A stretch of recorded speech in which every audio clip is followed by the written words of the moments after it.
passing the test of our motives. Motive is the compelling force behind a person's actions. Everything I do originates from my heart. Proverbs 4:23, guard your heart because it's the wellspring of life.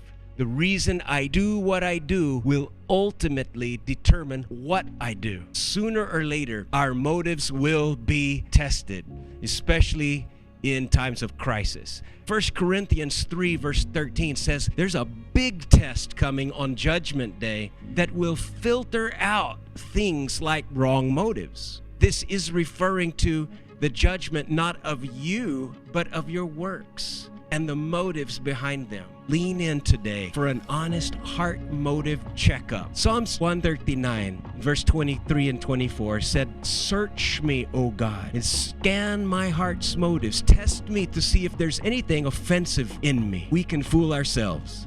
We can fool other people, but you cannot fool God. He sees our innermost being. God is not focused on what's wrong with you, but He's focused on what's right about you. If you're united with Jesus, you are declared righteous forever. You inherit the DNA of Jesus, and His pure motives are embedded into your spirit.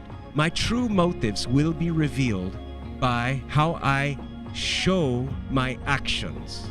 It's the behavior, how you live. Jesus said you can determine if a tree is good or rotten by looking at its fruit. If you find rotten fruit, you can be certain the tree is rotten. But the real reason why the fruit of our lifestyle is coming out unhealthy is because there's an issue inside our own heart.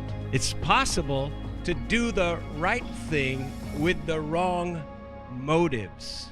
Your actions will be important to God as well as the motives that you don't show. My true motives will be revealed by how I speak my words. What you consistently talk about shows what you consistently think about. We always tend to compliment the things we value, and we criticize things that we fear. Matthew chapter 12, verse 33 to 34. What has been stored up in your hearts will be heard in the overflow of your words. Motives are revealed through how I spend my money. Wherever your treasure is, that is where the desires of your heart will be.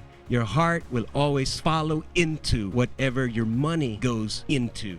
What would you do now if you were honest and said, I think I have wrong motives? Jesus gave us the key message: repent and believe the good news. Repent actually means change your mind. If I will change my mind, then God will change my heart. God changes the heart of those who are willing to cooperate.